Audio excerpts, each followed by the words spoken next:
উপস্থিত উলামায়ে কেরাম, বিভিন্ন জায়গা থেকে আগত মুসলমান ভাইয়েরা, বিশেষভাবে যুবকরা, যেই পর্যন্ত লাউড স্পিকারের আওয়াজ পৌঁছতেছে পর্দার অন্তরালে মা ও বোনেরা, কোরআন হাদিস থেকে যতটুকুই তেলাওয়াত করলাম আশা রাখি একই সামনে রেখে কিছু কথা রাখবো। সাথে সাথে সকলের কাছে দুটা অনুরোধ, যত মনোযোগ দিয়ে কথাগুলো শুনতে পারবেন।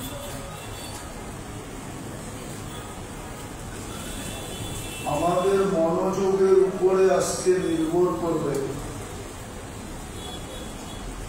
যে আল্লাহর রহমত আমাদের উপরে কতটুকু হবে কি হবে না, এটা আমাদের মনোযোগের উপরে নির্ভরশীল।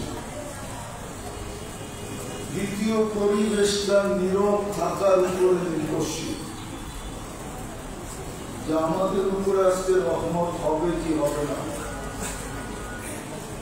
কেননা কোরআন এটি বলে, ইদা কুরিয়াল কোরআন ফাসতামিউ লাহু, কোরআন বা কোরআনী কথা যখন শুনো তো পরিপূর্ণ মনোযোগ দিয়ে শোনো।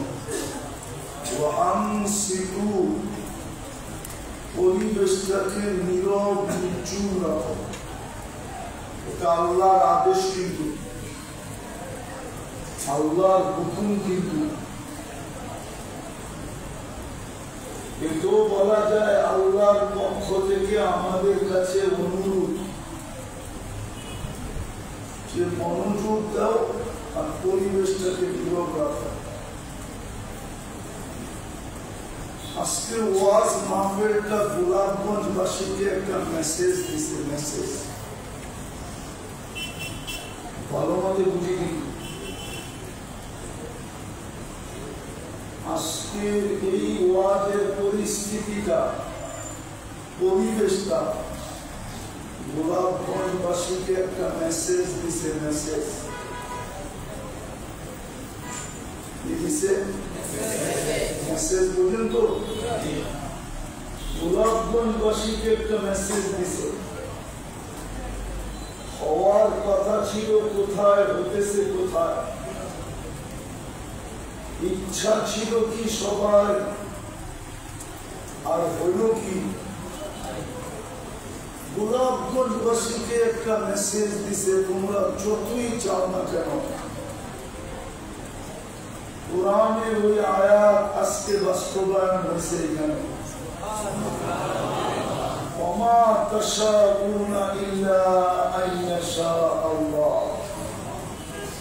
আল্লাহ গোলাপগঞ্জবাসীকে বুঝাইতে চেয়েছে, যতই চাও না কেন, যতই ইচ্ছা করো না কেন, যতই প্রোগ্রাম বানাও না কেন, যতই সাজাও না কেন, যতই গুছাও না কেন, সব কিছু নির্ভর করে আমি আল্লাহ চাওয়ার উপর। প্রথম তো এই মেসেজ দিচ্ছেন যে ভালো মতে বোঝো, আমি চাইলে হবে, নাইলে কিচ্ছু হবে না। যত সুন্দর করে সাজাও না কেন, যত প্রোগ্রাম বানাও না কেন, আল্লাহ চাইলে হবে, আমরা জান দিলেও হবে না। মাথা দেওয়ালে ফাটা দিলেও হবে না, সবাই মিলে চিৎকার দিলেও হবে না। আজকে গোলাপগঞ্জবাসীকে একটা মেসেজ দেওয়া গেছে। এই মেসেজটা আল্লাহর পক্ষ থেকে ছিল যে গোলাপগঞ্জের যুবক, যুবতী, নারী, পুরুষ ভালো মতে আজকে দিলের ভিতরে কাছো যে আমি আল্লাহ চাইলে হবে, তোমরা চাইলে হবে না। আমি আল্লাহ যা চাই তাই হবে,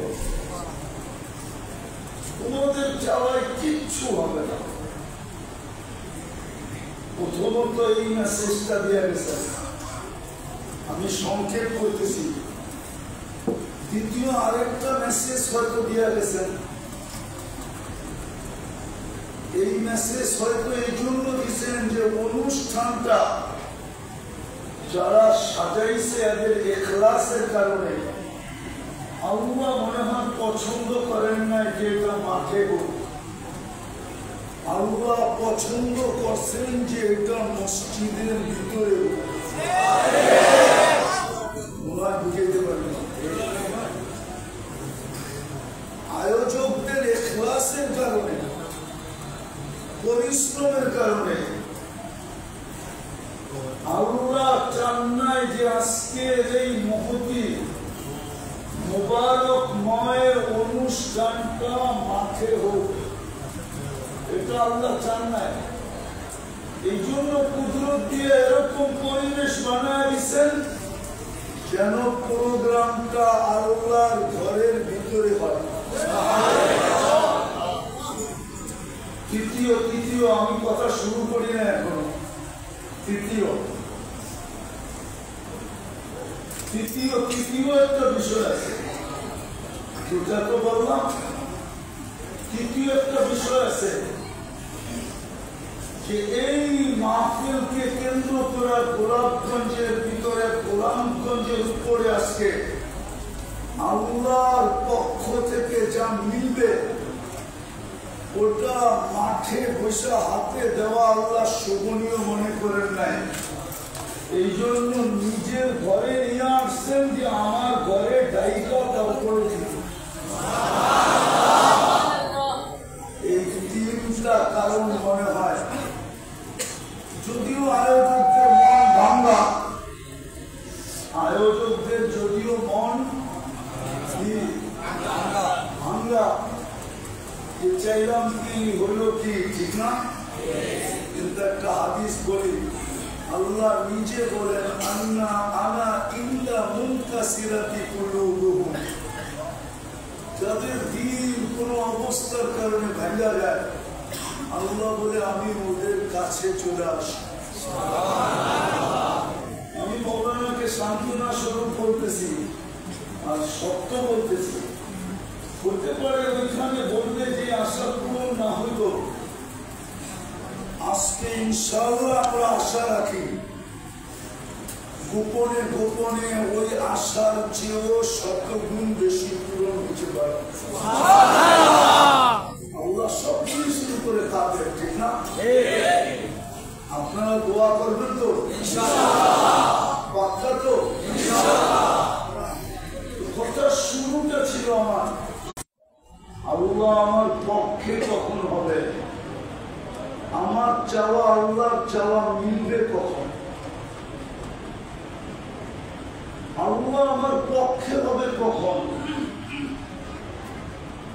আর আমার চাওয়া আল্লাহর চাওয়া মিলবে কখন, আমি যা চাবো আল্লাহ আমাকে দিতে কখন। একটা হলো দুনিয়াতে পাওয়া, একটা হলো ওইখানে পাওয়া, আখিরাতে পাওয়া। এই পাওয়ার জন্যই উম্মতে মুহাম্মদী যেন আল্লাহর ভান্ডার থেকে নিজের ইচ্ছা মতো নিতে পারে, এই জন্যই আল্লাহ আল্লাহর বন্ধুকে আমাদের ভিতরে পাঠায় দিয়েছিলেন, মুহাম্মদুর রাসূলুল্লাহকে পাঠিয়েছিলেন। যদিও বিবেক বুদ্ধি বিদ্যা তর্ক এই কথা কোনদিন মানতে চায় না যে মুহাম্মদুর রাসূলুল্লাহ জমিনে আসবে কেন, এত বড় ব্যক্তিত্ব কেন আসবে, এত বড় ব্যক্তিত্ব এই দুনিয়ায় কেন আসবে, এই পচা দুনিয়ায় কেন আসবে এত বড় ব্যক্তিত্ব, যেখানে নবীদের সর্দারদের সীমানা শেষ হয়ে যায়, জিবরিল আলাইহিস সালাম ফেরেশতাদের সর্দার। মনোযোগ মনোযোগ, তাইলে বুঝে আসবে, নাহলে বুঝে আসবে না। ফেরেশতাদের সর্দার নূরের তৈরি, মেরাজের রাত্রে চলতে চলতে এক জায়গায় যে আপনি থেমে গেছেন, আল্লাহ রাসূল বলছে আগে চলেন, বলছে আগে যাওয়ার অনুমতি আমার নাই। দ্বিতীয় শুধু অনুমতি নাই না, আমার শরীরেও শক্তি নাই। ক্ষমতা নাই যে আমি আগে যাব, অথচ উনি নূরের তৈরি, নূরের সরকার, উনি থেমে গেলেন। মুহাম্মদুর রাসূলুল্লাহ আগে যেতে যেতে যেতে যেতে আরশের নিচ পর্যন্ত গেলেন, ওইখান থেকে আরশের উপরে উঠলেন, ওইখান থেকে আল্লাহর কাছে হইতে হইতে হইতে কাবা কাউসাইন আদনা পেলেন। ওই ব্যক্তি কেন জরুরি আছে? ভালো মতে বুঝি আজকে আমরা চাই বটে, কিন্তু আমাদের মন মতো কিছু হয় না। চাই মুসলমান আজকে চাইতেছে খুব, চোখের পানি ঝরায়া পর্যন্ত চাইতেছে, গায়ের রক্ত পর্যন্ত ঝরায়া চাইতেছে, কিন্তু মনে হয় না কিছু হয়। যদি হতো তাইলে আগামী মাসের 7 তারিখে ফিলিস্তিনের যুদ্ধের 2 বছর হবে।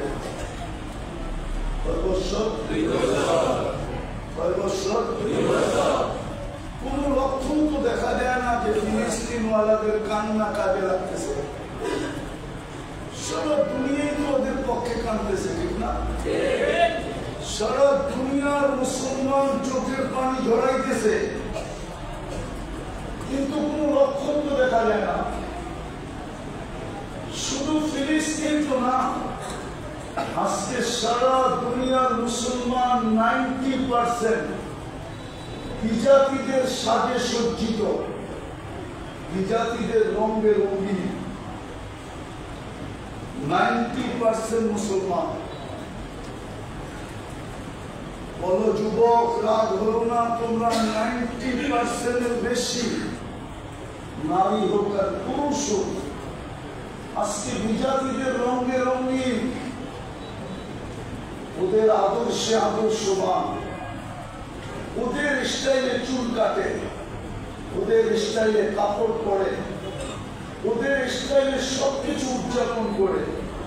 31st নাইট হোক, ভালোবাসা ডে হোক, এমনকি এপ্রিল ফুল পর্যন্ত উদযাপন করে। সবকিছু 90% মুসলমান করার পরেও ভালো মতে সারা দুনিয়ার মুসলমান ওদের চোখে এত নির্দিষ্ট কেন? ওদের হাতে এত নির্যাতিত কেন? ওদের হাতে এত নিষ্পেষিত কেন? ওদের কাছে এত ঘৃণিত কেন? ওদের কাছে এত দীক্ষিত কেন? একটু বুঝি, আমি একটা জিনিস বুঝানোর জন্য বলতেছি যে আমাদের ভুলটা কোথায়। দুনিয়ায় থাকা যাবে না, চলে যেতে হবে। আমি বুঝি এখানে গরম লাগতেছে, আপনাদের চেয়ে বেশি আমার লাগতেছে। দুনিয়ায় কয়দিন চলে যাব আমরা, কয়দিন থাকবো?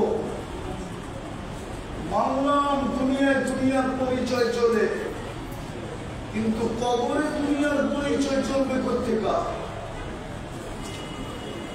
আজকেও তো সূর্য বলতে বলতে ডুবছে, গোলাপগঞ্জে সূর্য বলতে বলতে ডুবছে, সিলেট বিভাগে বলতে বলতে ডুবছে, বাংলাদেশে বলতে বলতে ডুবছে। লান আউদ ফি হায়াতিকা আবাদা।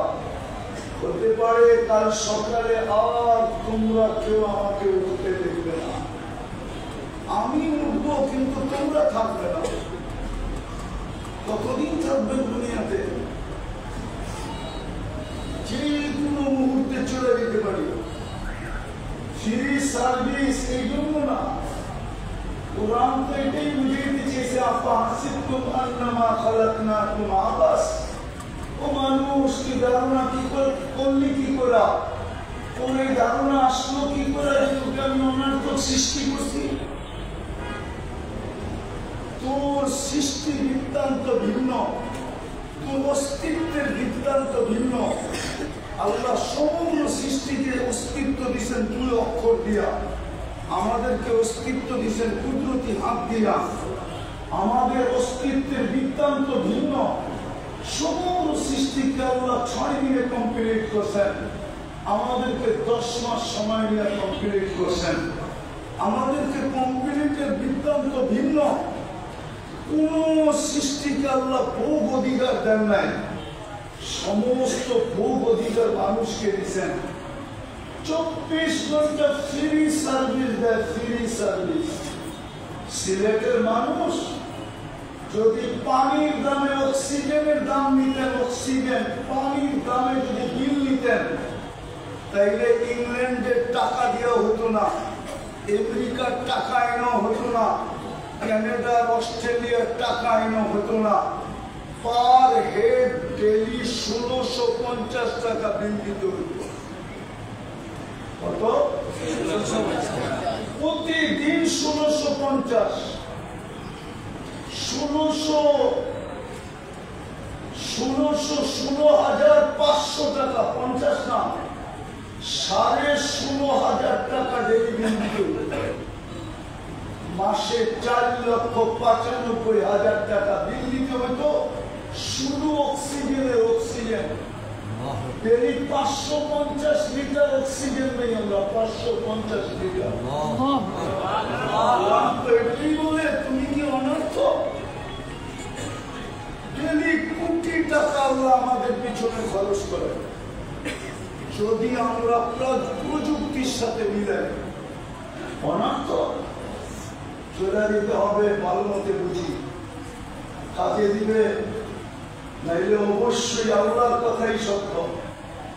কোরআনে আছে আল্লাহ চ্যালেঞ্জ করছে, আমার একটা নিয়ামতকে গোনা শেষ করতে পারবে না, একটা। আপনি বলবেন, বলতেছেন একটা, এক বললেই তো এক নিয়ামত গোনা শেষ, ঠিক না? হ্যাঁ, এক বললে এক নিয়ামত গোনা শেষ না? হ্যাঁ। আল্লাহ বলতেছে না, তুমি গোনা শেষ করতে পারবে না। আমি দেখাই দিয়েছি কিভাবে গোনা শেষ করতে পারবেন না। চক্ষু একটা নিয়ামত, দৃষ্টি কটা নিয়ামত? আরে ভালো বলতে বলেন। কিন্তু এখানে বলো কেউ, আজ পর্যন্ত কতবার দেখছি আর কত জিনিস দেখছি বলতে পারবা? কতবার দেখছো, কতগুলা কি কি দেখছো বলো বলো। এক নিয়ামত না বলতে পারবে না। চ্যালেঞ্জ দিয়েছেন, চ্যালেঞ্জ। শ্রবণ শক্তি একটা নিয়ামত, আজ পর্যন্ত কত শুনছি বইনা বলতে পারবো না। বাক শক্তি একটা নিয়ামত, আজ পর্যন্ত কত কথা বলছি বইনা বলা যাবে না, কেউ বলতে পারবো না, হিসাব মিলাই দিতে পারবো না। কিন্তু আল্লাহর কাছে লেখা আছে, মা মিন কওল ইল্লা লাদাইহি রাকিবুন আতীদ। কত কথা বলতেছি, ফেরেশতা অডিও করে রাখতেছে।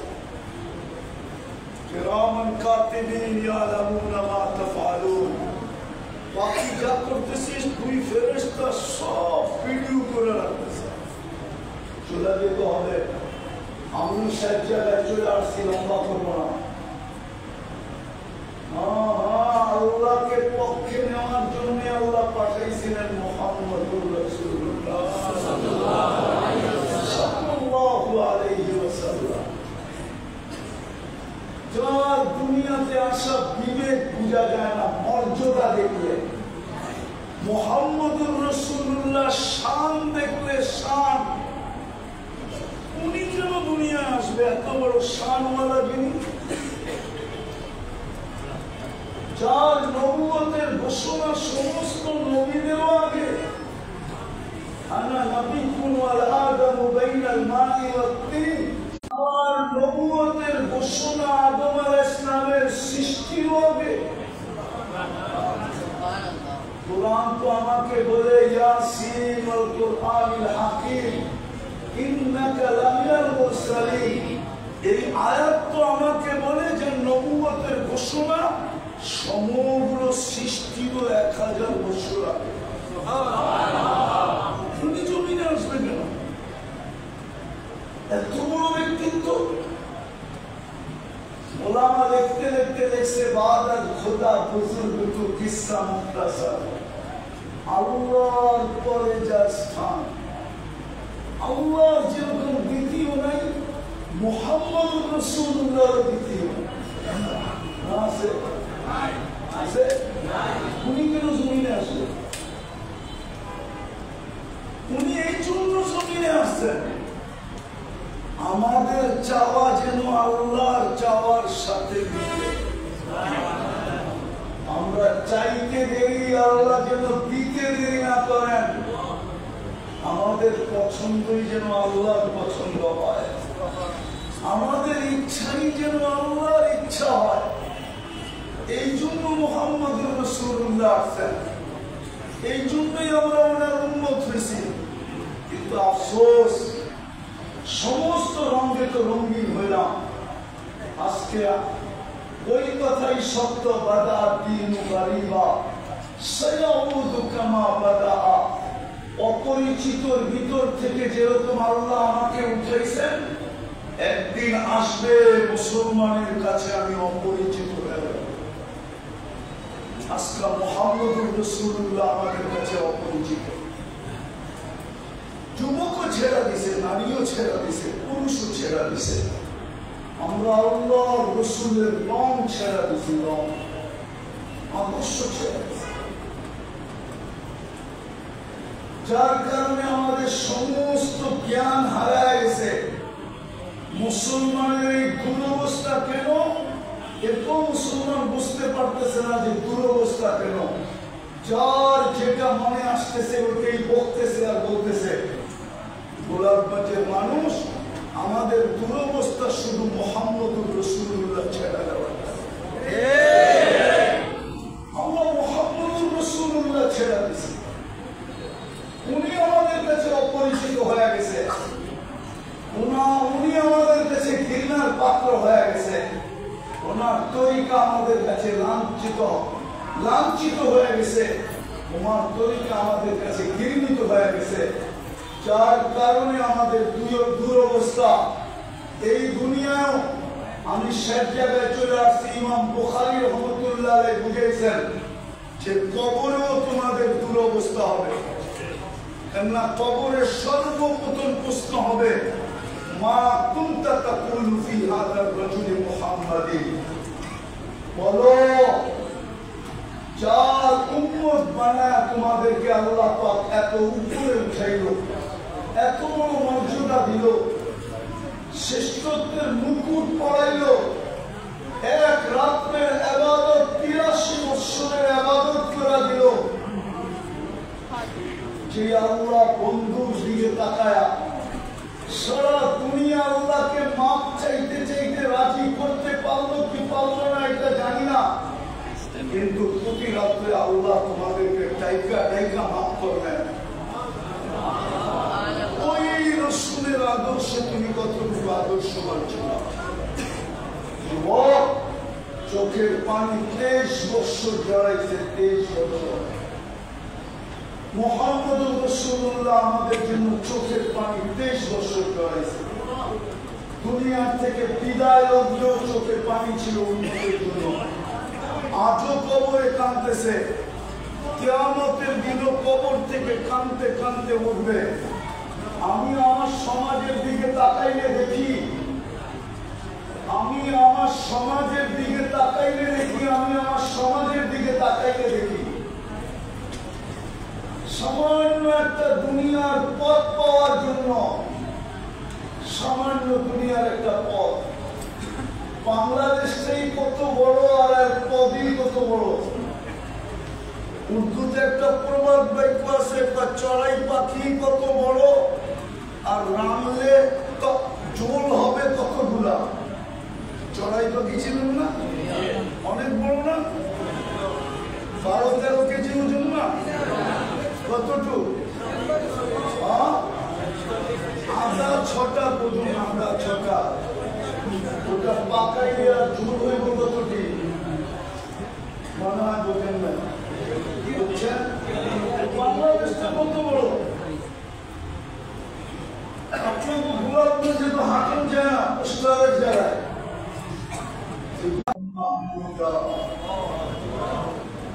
কিন্তু আপনার আমার জন্য তো বসেও দেখবেন না চ্যাটটা কিরকম, কসম খোদার বসে দেখবেন না। পরে বসে কিনা জানি না, কিন্তু কিয়ামতের মাঠে বসে দেখবে না, বরং 3 জায়গায় ছুটতে থাকবে। হাউজে কাউসার, মিজান, নবী, সমস্ত রাসূল, সমস্ত ফেরেশতা, সমস্ত মানুষের ভিতরে মুখে শুধু একটা চিৎকার থাকবে, রব্বি উম্মতি।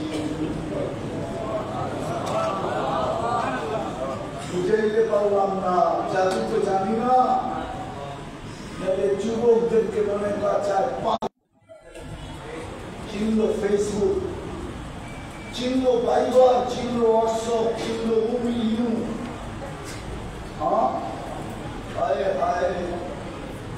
চিনল ইন্টারনেট, সারাদিন চ্যাট করা চিনল। যুবক বললাম কোম্পানি তোমাদেরকে ফ্রি মেসেজ দেয়, SMS দেয় না, আল্লাহ আই লাভ ইউ। যদি লেখা থাকে একজন আমাকে বলো, অথচ যৌবন আল্লাহর যৌবন দিয়ে বাহাদুরি দেখায়, গোলাপগঞ্জ কাপায় বেড়ায় আল্লাহর যৌবন দিয়া, সিলেট মাথার উপরে রাখে আল্লাহর যৌবন দিয়া, লন্ডনে যাওয়ার স্বপ্ন দেখে আল্লাহর দেওয়া যৌবন দিয়া। কার যৌবন? যুবক কার যৌবন? তোমাকে যৌবন। যদি তৃতীয় লিঙ্গ বানাইতে কি করতাম, কি করার ছিল বলো? তুমি তো 24 ঘন্টায় আজ পর্যন্ত একবার তোমার মোবাইলে পাওয়া যাবে না তুমি একটা SMS লেখছো, আল্লাহ আই লাভ ইউ। আজ পর্যন্ত তো একটা SMS লেখো না, মুহাম্মাদুর রাসূলুল্লাহ আই লাভ ইউ। তুমি বলবা দেখলে কি হতো, আমি একটা প্রমাণ দিই হাদিস থেকে, ওইখান থেকে জবাব আসতেও আসতে পারত। সকালে উঠা দেখা তোমার মেসেজে লেখা আছে, সোনালী অক্ষরে লেখা আছে, তুমি কালো অক্ষরে লেখছো, জবাবটা সোনালী অক্ষরে আসছে, বান্দা আই লাভ ইউ। নাইলে স্বপ্নে দেখতো মুহাম্মাদুর রাসূল সনম সনম ফুলে সামা বেড়া গেছে, ফুলে সামা। আল্লাহ জবাব দিছে রব্বাইকি আবলি, কান ফাটায় জবাব দিছে। সমগ্র সৃষ্টি জিজ্ঞাসা করছে এটা বললেন কি, এখনো তো মূর্তির সামনে বসা, ভুলে না আপনাকে ডাকলো সামাজ বইলা। আল্লাহ প্রথম জবাব দিছে, মূর্তির সামনে 200 বৎসর বইলা চলতেছে, সনম সনম একদিনও জবাব দেয় নাই।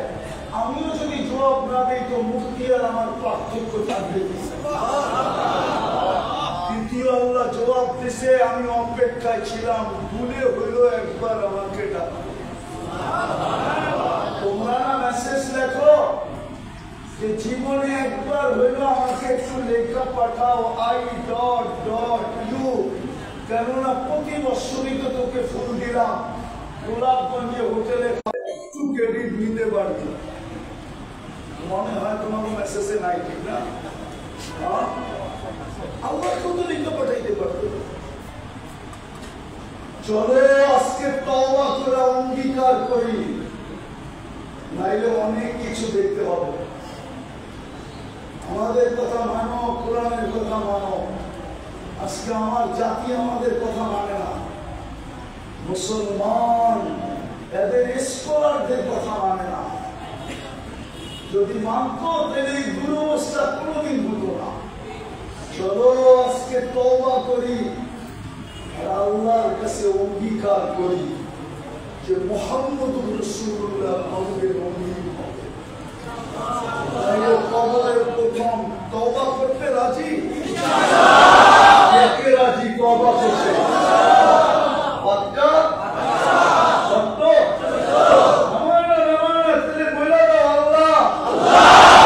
আমরা আপনার হাবিবের রং ভুলে গেছি। আল্লাহ এই গুনাহ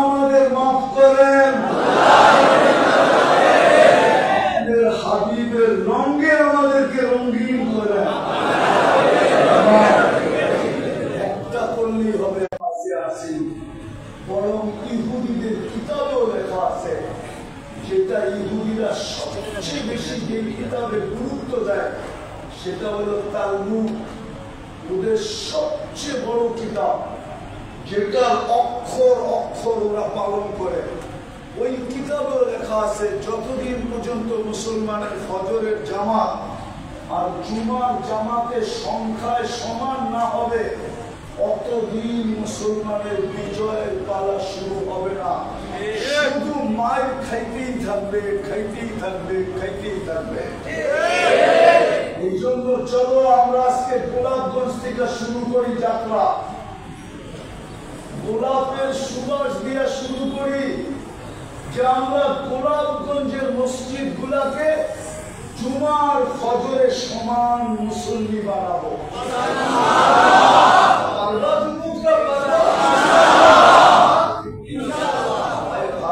আফসোস আফসোস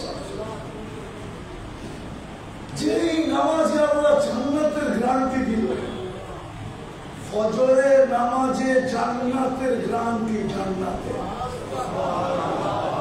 উম্মত ওই নামাজ ছাড়ে কি করে? যেই নামাজে আল্লাহর জিম্মায় আসা গ্যারান্টি, ফজর যে পড়লো ফাহুয়া ফি জিম্মাতিল্লাহ, আগামী ফরজ ফজর পর্যন্ত ও আল্লাহর জিম্মায় থাকবে, দায়িত্বে থাকবে। মওত যদি আসে তো আল্লাহ ওকে নিজের দায়িত্বে নিজে উঠাবে। কোন দুর্বল হাদিসে না, সহি হাদিসে।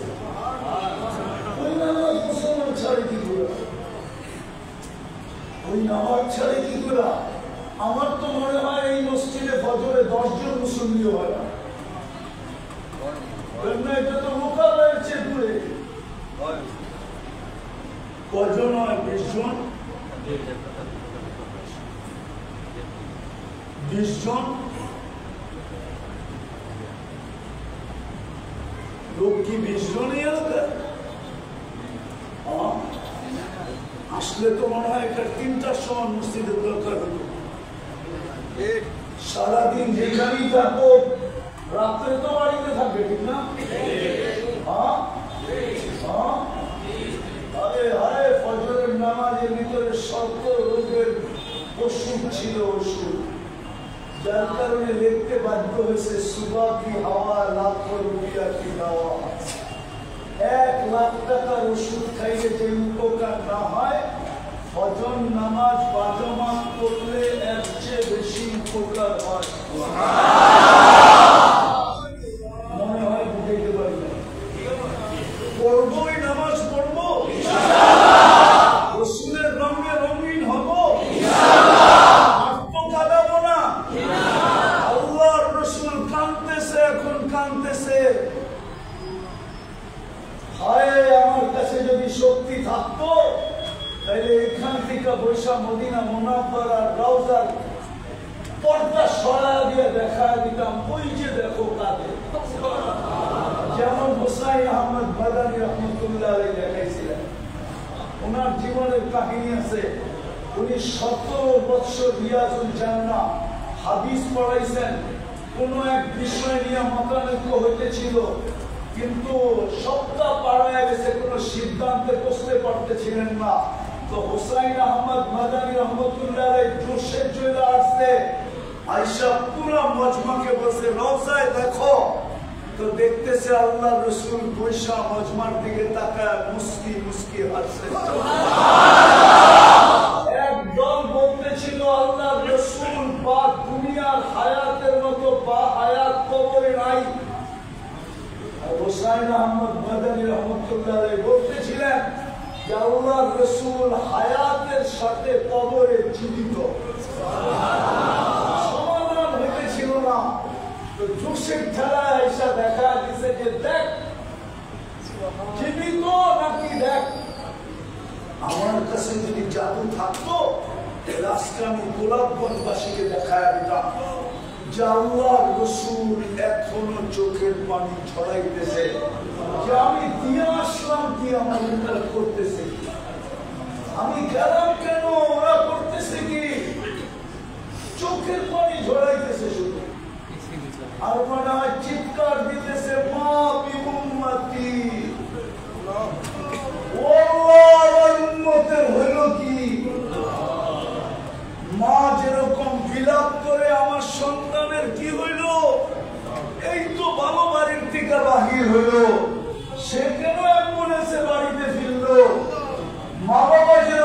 চিৎকার দেয়, আল্লাহ আমার ছেলের কি হইল, আমার মেয়ের কি হইল। স্ত্রী যেরকম চিৎকার দেয়, আমার স্বামীর কি হইল। হঠাৎ কিছু হইলে আমার মনে হয় নবীজিও চিৎকার দিতেছে, হায় আল্লাহ আমার উম্মতের কি হইল। অঙ্গীকার করি আজকে থেকে মসজিদ গুলা দেব, পারবো? সর্বশেষ কথা, দুঃখ যার লাগে সেই বোঝে, দুঃখ যার সেই। একটা কথা না আছে, যার চলে যায় সে জানে বিচ্ছেদের যন্ত্রণা। আরে শুনেছেন কোনো কি? শুনেন না মনে হয়, ঠিক না? হ্যাঁ, পিডিএল হত্যার পরে না একজনে গান করছিল, ওটা শোনেন না? ওইখানে একটা কলি আছে, যার চলে যায় সে জানে বিচ্ছেদের যন্ত্রণা। এর আগে কবি নজরুল লেখা গেছিল, কি যাতনা বিষে বুঝিলে সে কিসে, প্রভু আসি বিষে দংশিনী যায়। যারা প্রোগ্রামটা করছে বড় আশা নিয়া, ওরা জানে ওদের দিলের উপরে কি হচ্ছে। যদিও সান্ত্বনার কথা বলছি, যেটা আপনাদের কাছে আমার অনুরোধ থাকবে, এই মজমা যদি থুতু দেয়, আমার বিশ্বাস একজনের গোসল হয়ে যাবে। শুধু থুতু দেয়, একজনকে যদি গেটে দাঁড় করায় দিই আর সবাইকে যদি বলি যাওয়ার সময় ওই থুতু দিয়ে যাবে, তাহলে মনে হয় ওর গোসল হয়ে যাবে। আপনারা যদি দুটা কাজ করেন, মাদ্রাসাটার প্রতি একটু লক্ষ্য রাখেন আর মনে মনে যদি দোয়া করেন, তাহলে হতে পারে আল্লাহ কোন এরকম ব্যক্তিকে পাঠায় দিবে যেখানে 100 জন দিয়া পুরা হতো, ওইখানে